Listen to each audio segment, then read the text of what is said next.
Welcome to the Pastor Podcast with Randy and Andy, where Sunday's sermon sparks Wednesday's conversation. Each week, they sit down to dive deeper, reflect thoughtfully, and wrestle with the themes of this week's message.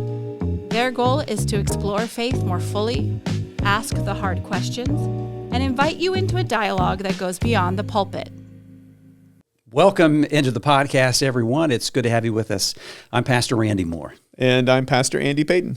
We begin these sessions each week by doing a soul check-in. If that seems a little bit scary, it's not, but it's our way of helping each other assess that question about how is it with our souls. And we've said this over and over and over again. We do that because it's part of the tradition that we have here as Methodists. John Wesley, he would ask people, he would ask his pastors when he examined them, how is it with your soul? Even to this day, when we are examined by the church, and this happens rather often in the Methodist Church, we're asked, how is it with your soul?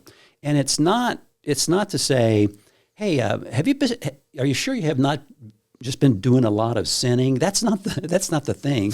It's, right? I hope not. Yeah. It's not. It shouldn't be that. Like when I look at myself, what do you want me to say? Just how awful I am? No, and what I've done? No. They want to make sure if we're going to be effective as pastors, then our souls need to be healthy, and we're as subject to burnout as anyone, and our souls can become sick. So that's why we ask this question, and hopefully we're not just asking it on camera. You know, we're considering it as part of our Christian practice. Well, it's helpful. I mean, knowing the podcast is coming up, Randy, It's helpful for me to know that I'm going to have to answer the soul question even as we get together. Right. And it's such a helpful thing to think about because, well, we can get off track and we can burn out, as you were just saying. And for me, the soul question is really about how are we doing when it comes to tuning into God's presence, and how are we doing when it comes to tuning into God's love?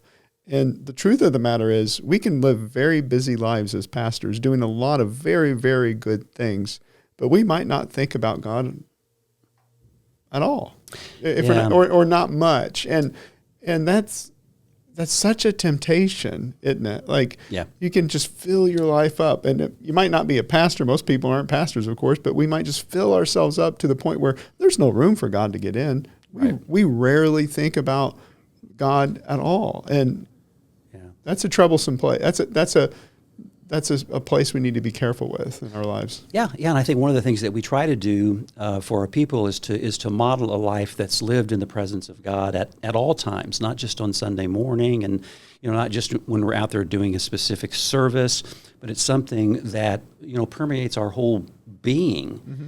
And if we're going to compartmentalize it, then it can easily just get into such a small compartment that it almost doesn't exist. Mm-hmm. Even though we might be very religious on the outside. Right. Mm-hmm. Which is one of the things I think Jesus really challenged consistently in the Gospels.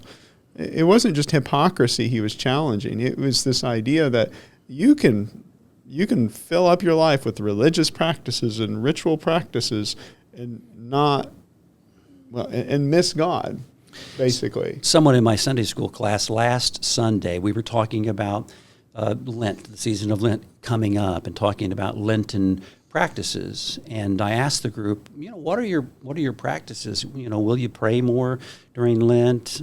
Will you fast during Lent? Will you give during Lent? And then they turned it around on me and they said, Pastor Randy, what do you do? What do you do? and I had to say, you know what? True confession, almost everything I do in my own devotional life, I can't help but thinking, how am I going to apply this to my ministry? When what I need to say is, I need to look in the mirror and say, how is this affecting me? How are my practices affecting me? Not that it's all about me. It's about the community coming together. But I'm always, and no matter what I'm doing, I'm thinking, this will be something that I'd like to share. Or, we could do this at church. Or, hey, I think I might add this to the Zoom Bible study. So, I've never had that question turned around to me like that. I'm glad it was. It's helpful. Yeah. It's hard to answer that question, too, in my experience. Yeah. And even in our sermons, it's interesting, as we talked before we we started recording here this morning, we can be insecure about our sermons and second guess our sermons. Well, I'm certainly there. I know what that's like. Yeah. Yeah. I mean, for me, even as I said before our podcast, I preached a sermon this past Sunday. Sunday comes around every Sunday, and sometimes you just do the best you can. Right. And the week leading up to this past Sunday, I was off to a conference, and then I was coming up with my notes at night. And then when I got home, I got busy with stuff at the house. And it's one of those sermons after I got done preaching, I thought, if I had to do it over again, I think I would have said some things a little bit differently. But that's okay. I mean, it's just a reminder that we're human and we have limitations. And sometimes you give just the best you have, and God will use it, of course. But if I had to do it over again with the sermon on Sunday, Randy, I think the first thing I would do is define what I mean by gospel better. Mm-hmm. I was going to say, here's your chance for a do-over. Yeah. But let me say this. I mean, I'm as hard on myself as you on yourself. But your sermon was good. It was really, thank really you. good. But I mean, we've been saying for the whole month of February, though, what would happen if we took the gospel seriously? And I've defined the gospel in one word as love. And what do we mean by love? It's not our love that we're talking about necessarily. It's really God's love for us. The gospel is about God's love for us. And I wonder if I would have defined that a little bit more strongly, because there's this sense that, well, if I take the gospel seriously, then I do it. Mm-hmm. And the focus, again, becomes on self if we do that. And that's not the gospel necessarily. The gospel really, first and foremost, as I'm saying, it's about God's love for us. And the conference I went to this last week was called the Bishop's Day Apart. And Bishop Malone was there, of course, and we heard some different talks. And the basic point of the conference was that they were trying to tell us as pastors to remember to spend time in prayer, spend time with God, and reconnect us and reground us with God before we would enter the Lenten journey. That's why we did the conference when we did. And something Bishop Malone said really stuck with me. She said, you'll never, no matter how good you are at preaching, no matter how good you are at ministering, no matter how good you are at being a chaplain or whatever it is we do, she said, we will never outpace our need for prayer within our life. Mm-hmm. And I heard that, and man, it stuck. And I looked at my neighbor and I said, to be honest with you, I've not been praying very much lately. And my soul shows it. And so when it comes to gospel, then, what is the gospel? Well, it's about God's love for us. It's about the first love, which is God's love. And so if we're going to take the gospel seriously, Randy, the first thing we have to do is we have to take seriously God's infinite and unconditional love for us. If we're not tuned into that basic foundation, we're missing the mark. And so that's what prayer does. It grounds us in that first love, that infinite love, the unconditional love of God, a love that's so powerful and great, it transcends even death itself. If anything else, if you don't hear anything else in the podcast today, hear that. That's the gospel. God is with us. God's for us. And we are all flawed and we fall short and we do all those things, but we can't break that love. We can't exhaust that love. And now as ministers, the way we can know that we've forgotten that love is in the way we minister. Mm-hmm. It's in the way we preach. Yeah. We might preach the best sermon there ever was, but the question becomes, why did we preach it? Are we looking for the applause of other people? Mm-hmm. Are we playing to the crowd? Or did that come from a different place? Or when we go and minister to people, why did we go to minister? Are we going to earn that person's approval? Or are we going there just out of a love for God and God's love moving through us? I think that's one of the subtle temptations we need to become aware of. Like, when we are grounded in God's love, we do these things as a response to that love, and we do them in a way in which we're not needy. Yeah, Let's talk about prayer. You said that it should be prioritized, and that's clearly true. So there are people, I'm sure, that think this seems like a waste of time. I mean, my lips are flapping, but I'm not getting anything back. And so really, what is it? Let's help people understand, what it is to pray. What it is to pray. You know what I'm talking about. I mean, no, I know exactly what you're talking about. Prayer, if we're not careful, just becomes one more activity in our lives in an already busy schedule. If I were just to define prayer in the way I think about it, Randy, it's like prayer is about attention. We become attentive to, present to the presence of God. Mm-hmm. And there's different ways we do that. One of the ways we might do it is we have a list of prayer requests and we voice them to God. There's nothing wrong with that. Yeah. But another way we can pray, of course, and we've talked about this in the podcast, is just being silent and waiting in God's presence and becoming attentive to God's presence in that way. I think that the question a person could ask themselves that's helpful is, when you pray, however you pray, do you pray as if God were somewhere else or not? Mm-hmm. Just stop and think about that, because how many times have I prayed as if God were somewhere else? I'm talking to someone, but they're really not there. They're somewhere else. Or I'm trying to be present to someone, but they're really not there. There's someone else, somewhere else. And so I would call prayer, it's about attention.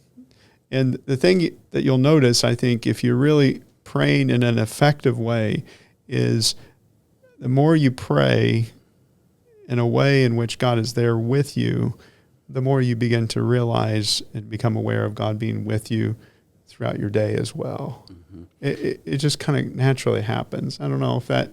Yeah, that's very helpful. I heard prayer described not that long ago.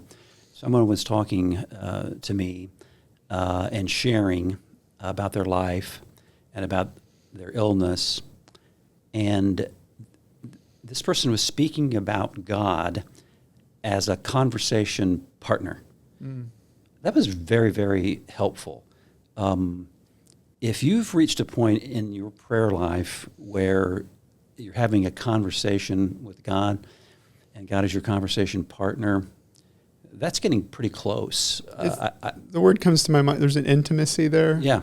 And we're not hearing words. We're not hearing audible words, but there is that still small voice that's there because God is close. I think one of the biggest hurdles that we have to get over is convincing people that God is not distant, but God is within. The Spirit is within. Well, and it was a while ago, someone asked me the question, what's the greatest challenge facing the church? Mm-hmm. And sometimes I answer that question well, and sometimes I miss the mark, but I think I got it in this moment. I said, I think the greatest temptation facing the church, or the biggest challenge facing the church, is twofold. Number one, to convince God is real. Mm-hmm. Convince people God is real. And number two, God loves them. Right. And so I think the byproduct for prayer would be a word we could use as joy. Yeah. And what is this? It's not necessarily happiness. Mm-hmm. Joy and happiness aren't necessarily the same things whenever we're talking about it in a spiritual way. The best way I can describe joy is it's this awareness that I'm loved unconditionally by God, infinitely by God. So, and just think about why is that so important? Well, it's hard to love anyone in return when you feel like they reject you. Mm-hmm. That's the danger of bad religion. I mean, bad religion teaches us that God's love has to be earned. Bad religion teaches us that there has to be these boundaries, and bad religion teaches us there's about us, and it's about them, and it's who's in and who's out. And the gospel blows that all to smithereens. The gospel said, no, there's no limit to God's love, period. Mm-hmm. God does not reject you. Stop there. Mm-hmm. And when you realize that God does not reject us, it's then we're able to love God in return. Mm-hmm. And in a world where we're screaming at one another, like people are so angry, it's like we've forgotten that. I'm preparing for another Kairos weekend. This is a prison ministry. We're going to go, a group of men, we're going to go into the Branchville Correctional Facility. I did it last year. Going to do it again in April. And one of the guys around the table during one of our formations who had been in prison said that those guys who were going to sign up for Kairos, they're going to sign up, many of them, because it's just something to do. And what they're going to expect is a group of old white men to tell them how badly they've messed up, and then and that is the image of God that so many people have, with devastating consequences. right? Yeah, I mean, the very think about it in a deep way. Some of us have been told that the very ground of our being, yeah, the power of existence itself, rejects us. yeah. I cannot think of anything more harmful to do to someone than to tell them you are rejected on a foundational level. and the gospel comes along and says, no, like God loves us so much that God becomes one of us, walks around, dies to prove God's love for us. It's a basic message, I know, but golly. I don't think I would change anything about what has happened in my life, but one thing I do wonder about is, because I have always, I grew up in a Christian family, and not that it was perfect, not that my family was perfect, but I never did feel rejected, and so I have inherited, that kind of an idea of God. Now, some of the judgment has been included in that, and some judgment should be included in it. But I sometimes wonder, what would my life be like if I was like one of those prisoners who felt rejected by God because they were rejected by their family or by society or by their friend, right. So, but for the grace of God to go, comes to mind. Yeah. Mm-hmm. Well, one of the most helpful lines in all the Gospels right now for me, and we all have different seasons where different moments, different stories seem to connect. But in Luke's Gospel, there's this moment where Jesus, he says, those who've been forgiven much, they love much. Mm-hmm. And I've always struggled for some reason with that line. Like, what's that really mean? And I think what it really means is you're not rejected. Yeah. You're forgiven. And going into Kairos in a place where folks have felt rejected, and to just practice that love, say, no, we're here and we're for you. God is here. God is for you too. That could be probably the most important thing that you do, Randy, in all of Lent. I think it's coming up just around the corner, isn't it? Yeah. You run into men and they'll say things like, maybe at the end, we're not supposed to hug. It's a prison rule, but at the end, inevitably there will be some hugs. And one of the guys shared a story about one of the prisoners said, "That's the first time I've ever been hugged by an adult man. First time ever. Never. No one's ever told me that they loved me. We applaud them when they come in the beginning. We clap them in. They're like, no one's ever applauded for me." And you wonder why. And you wonder why they end up in prison. I mean, oh yeah. Yeah. The rage that comes out of that. Yeah. When you felt rejected in those ways and hurt in those ways. Not that, obviously we have to take responsibility for some of the choices, but all the trauma, all the pain, all the things that led up to that moment.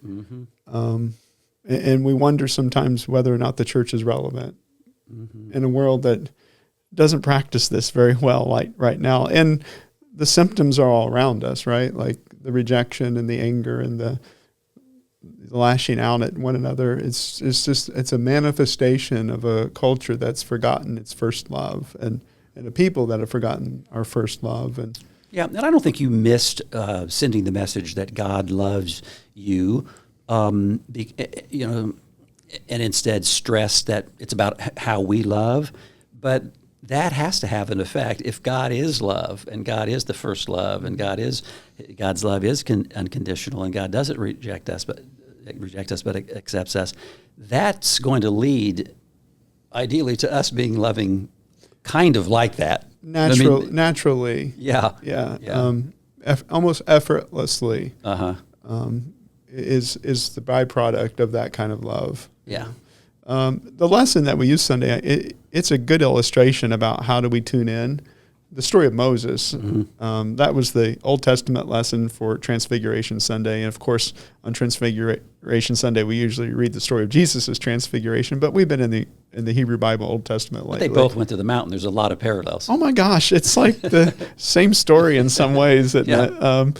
And so, but I would encourage the listeners, take a look at the text from Sunday, Exodus chapter 24, where Moses does go up Mount Sinai. And there's really just three components, I think, in that lesson that can kind of point to how do we tune into God's love? What can Moses teach us about it?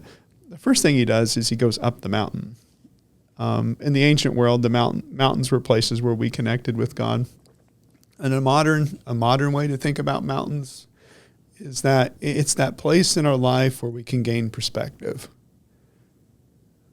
It's not a geographic place. It's just carving out a space in our life where we can gain some perspective. And why is it important to gain perspective? Well, when we're truly gaining perspective, Randy, we are becoming aware of what's really important to us, and we begin to become aware of like who is it we truly love. And what we realize, I think we all get into this, what we can realize is that sometimes we get busy chasing after things that aren't feeding into what's really important. And it's not investing in those that we truly love. And so, Lent, we're entering to the season of Lent, is meant to be a time in which we, like Moses, we go up to the mountain and we wait for 40 days to gain perspective and to think about how am I really investing in what really matters in my life? God, people in my life. So that's the first thing. If I was going to encourage the listeners to do something, take some time to get quiet and gain some perspective in your life and think about how are we investing in that which really matters to us. The second thing he does do when he gets to the mountain, and I already kind of alluded to it, is that he waits. First he waits for 6 days, and then just the imagery is powerful. So Moses goes up the mountain, he waits. There's the cloud of God's presence. He's staring at the cloud. He's waiting. And of course, this is an allusion to the book of Genesis. So he waits for 6 days, stares at the cloud of God's presence in the book of Genesis. God, of course, creates the world in 6 days. What's going on here? Well, God's recreating him. That's what's happening. Yeah. And so after the 6 days, of course, then the cloud, God's presence speaks to him, and then he walks into the cloud and he waits for 40 days. What's going on? God's, again, transforming him. And that's Lent. You go to the mountain, you gain perspective, you wait for God. You spend time waiting for God. And it's in the waiting, not that there's an audible voice, not that there's like a message in the clouds or anything like that. It's just being in the presence of God, we begin to change and transform. And then the last thing Moses does, of course, is after it's all said and done, he goes down the mountain and begins to serve the people. And that's the spiritual journey, isn't it? Like, go to the mountain, gain perspective, wait in God's presence. And about the time you think you've waited long enough, I would suggest wait a little longer. And then when you begin to become settled enough, then enter back into the world so you can share that peace and that joy with other folks. And beautiful, beautiful stuff. Well, we talk about the Lenten practices, and we encourage our people to intensify their prayer life and to fast, not just to give up chocolate, but to truly fast and to give alms, to be in service. And it sounds like a lot of religious stuff to do. And it sounds like it's just for a short period of time, for 40 days minus Sundays. But I like the way every year you've defined Lent this way. You say it's spring training for Christians. So it's not the whole ball game. It's training in the fundamentals. Yeah. You've alluded to the three basic practices are prayer, fasting, and then service or giving alms. And I would suggest if you're going to take Lent seriously, adopt a daily prayer practice, add something onto your life. Could be something as simple as turn off the radio on the way to work, but adopt a prayer practice. when it comes to fasting, when we think about fasting, the question we should ask ourselves is, how is it that we numb ourselves? Mm-hmm. We all have our things that we do, right? Oh, yeah. A lot of time for me, it's just scrolling my phone or on social media. You know, I sit down at 8:00 at night. It's been a busy day, and I start to numb myself with my phone or a television show or something like that. One thing to think about is that's maybe the thing we should fast from, whatever that may be. Give it up. Give it up. Give up that thing that we numb ourselves with, and then so that we can tune into God's presence more. And then the last one would be find some way to serve that's beyond what we typically would do. Dare I say that if we would just do these 3 practices consistently for the next 40 days, our lives, our world will be better off because of it. Mm-hmm. And so... Yeah, and then next Lent, you'd be wondering, hey, wait a minute, this has become such a part of my life that I'm just going to slide right into it. Yeah. You go to take deeper level, take another step. Yeah. And the thing about God's presence, God's love is it's infinite. And you don't exhaust it. You never arrive. It just goes on and on. And that's a lot to think about, I know, but boy, that's beautiful. I haven't peeked into your sermon topic for this coming Sunday for the first Sunday in Lent. Is it the temptation story of Jesus? Well, that Bishop Malone's preaching. Oh, that's right. Yes. Oh, that's right. And yes, she's using the temptation of Jesus in the wilderness. You see how caught up I am in the day? I didn't even think it's all good. Yeah. And she'll do a fabulous job. Bishop Malone's coming. We have one service, 10 o'clock on Sunday morning, and she's a powerful preacher, wonderful soul.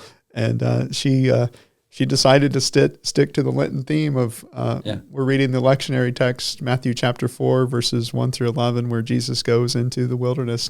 And always I point out, notice that the Spirit drives him into the wilderness to struggle and to wrestle. And I'm sure the Spirit's driving us to go face some of our issues as well. Yeah. So Lenton's such a powerful and life-giving invitation. Mm-hmm. Well, you're invited to join us if you can. If you're in a position where you can actually be here at the Methodist Temple in Evansville, we'd love to have you. We normally tell you that our services are at 8:30 and 11, and they are, but Bishop Malone will be here in a combined service at 10. So we'd love to see you. But we really appreciate the fact that you listen to and you watch our podcast. Thank you for that. Have a great week. We'll see you again next time. Thank you for listening to the Pastor Podcast with Randy and Andy. We hope you'll join us next week. We see Christ in you.